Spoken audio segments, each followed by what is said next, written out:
Can you imagine faking your pregnancy and getting $100,000? Linda, a 28-year-old woman, always got what she wanted. From a very young age, she just had a knack, a mischievous little edge, the ability to ensure that whatever she wanted, she got. And I mean, she made that happen. When she was young and in school, every time she didn't get a pen or a pencil, she would steal it from her friends. Every single time she was met with an obstacle that she did not agree with, did not feel like it, did not want to deal with, she would find a way to overcome. And you see, when you live your life getting everything you've ever wanted and dreamed of and not having to work for it, you become a little bit spoiled.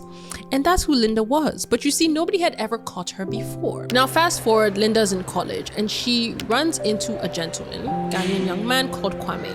She sees him from across the room at lecture hall and she's like, oh my gosh, he's so fine. I want to get me some of that. But instead of doing what most people would do, which is approach him, get to know him, Linda decided to create a scheme, a plan. She had decided from seeing him for the very first time across the room that this was the man for her. She would do whatever it took. So she asked around, figured out his name, figured out who he was, started to try and find out what classes he took, who his best friend was, who he hung out with on campus, literally everything. And not once did she actually talk to him. She had all his information, the classes he took, where he went, where he hung out, what he liked to eat, what was his activities. And one day she spoke to his best friend and said, you know what, I really like your friend. I've seen him a few times around campus. Like, can you link me up? The friend too was like, yeah, sure. You seem cool. I'ma link you up. So he gave Linda information. Oh, this is his dorm room building. This is where he hangs out. And little by little, Linda was putting together a puzzle. Linda was creating her plan. She eventually ran into Kwame at the very locations he liked to hang out with and started to talk to him. Now, you see, on Kwame's side of things, this was the perfect person. He met her at places he used to go to. They got along, they had conversations, they seemed to like the exact same things all the time. But he did not know that half of those conversations and those stories and those answers were lies. Linda had crafted a persona so appealing to Kwame that she was like, you know what, that's my man. And eventually they started to date. 1 year, 2 years, 3 years, things were going great. By year 4, Linda starts to make hints. Hey, you know, we've been together for a while, long term, what are we thinking? Should we move in? Should we get married? Yada, yada, yada. By year 5, she's a little impatient because year 5, you're delaying her clock. She's been planning this for a hot minute. Kwame's behind the program. So she brings it up to Kwame and goes, hey, you know, again, we've been dating for a while. I would like us to get married eventually. What are your thoughts and plans on that? And Kwame goes, oh, calm down. Like, baby girl, I do really like you. This relationship has been great, a little even perfect. But you know, I'm not there yet. Linda's like, maybe okay, but like, when will you be there? Kwame says, look, don't rush it. We're getting along great. This relationship has been great. You know, there's no pressure on us. But you see, there is pressure on Linda. She has a plan and it's not executing the way she would like it to. So again, you know, 6 months down the line, she again brings it up to Kwame. He again is slow. He's like, look, I'm not ready yet. I'm not ready yet. By year 6, Linda is tired of waiting. She's like, look, Kwame, you're wasting time. We've been together 6 years. Let's get the show on the road. Kwame goes, look, Linda, I really, really like you, but I'm not there yet. I'm not ready for marriage yet. And you've brought this up a few times and I understand, I respect you. You clearly want us to get married. Unfortunately, I'm not there yet and I don't want to waste your time. I don't want you to feel like you're not getting everything you wanted from a relationship. So I suggest we break up for you to be able to find somebody who is sure about marriage and is sure about the next steps in your relationship and for you to be happy. You would think that Linda would be like, you know what, okay, fine, cool. But no, Linda was not amused because now it had been 6 good years. She had waited for this man. She had planned to be with this man and this man was going to tell her, no, yeah, that's not gonna work. But you see, Kwame was like, look, Linda, this relationship is over. That's the end of it. Let's move on. And he cut her off. But you see, Linda's plan was never over. So she decided to place a call with an unknown number. A few months after the breakup, she called Kwame crying. Kwame answered and goes, who is it? He goes, oh my gosh, it's Linda. I've just found out that I'm pregnant. Kwame goes, wait, what? How? We've not been together in the past, I don't know, 2, maybe 3 months. And Linda goes, yeah, but you're the only one I've been with. And it was this time ago, a couple of months ago, and now I'm pregnant. Initially, Kwame was very apprehensive because that's a little odd. But at the same time, the timeline kind of matched up and they had been together for 6 years. So it could be very possible. So, you know, Kwame, coming from a very traditional household and African family, knew he had 2 options. Either he married Linda or he stepped up to his plate and accepted the child. And Linda said, yeah, I'm pregnant. I'm going to keep this child. What are you going to do now? Kwame said, okay, I'm going to talk to my family, but since we aren't getting married, I am going to be present for this child, for our child. I'm going to be present in your life. I'm going to be present in this child's life. I will be here financially, emotionally, I'll be available. Linda was like, yes, please. That is exactly right. So that's how it went for the next couple of months. Kwame would check up on Linda. She would give him stories. She would explain what she's going through. And you know what? She was really living it. She was eating a lot. She was hormonal. She had mood swings. Everything was going a little crazy for her. The only thing was that she refused and absolutely refused for Kwame to come to the doctor's appointments. Her explanation and excuse was, no, Kwame, you said we're not together, so you don't have to come for the doctor's appointments. I just feel better going alone, yada, yada, yada. Kwame was like, okay, you know what? I can't pressure you. So hold up, wait, subscribe to our YouTube channel. Now let's go back to the show. Okay, fine.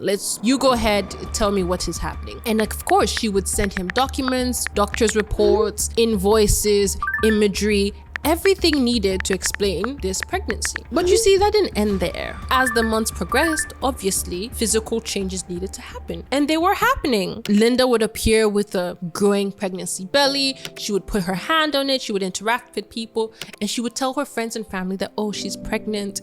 You know, she's with Kwame. You know, they're not necessarily together, but you know, by the time this child comes, there'll be a relationship, there'll be a happy family, etc. Let's be honest, this whole pregnancy was real for everybody except Linda, because this pregnancy wasn't real. This was all part of Linda's plan. Like, she was faking day in, day out, but she was faking it all so very well. Linda went so far as by month 5, she organized the baby shower. Yes, she did. She said, oh, baby shower, gender reveal, let's invite everyone, family, friends, co-workers, Kwame's side of the family, his friends, his co-workers, everybody was invited. And yeah, she did the theatrics, she invited, she had her pregnancy belly. She was excited, she popped the balloons, did all the cakes, and announced that she was having a baby girl. But you see, in the shadows, Kwame's family was still a little hesitant. He was still a little confused, because as much as, you know, you're having this child, you're alienating the father. He's not coming for doctor's appointments. He's not able to, you know, feel your belly and let the baby kick. He's not in your space 24/7, but you're taking his money. You're sending him images. You're doing posting,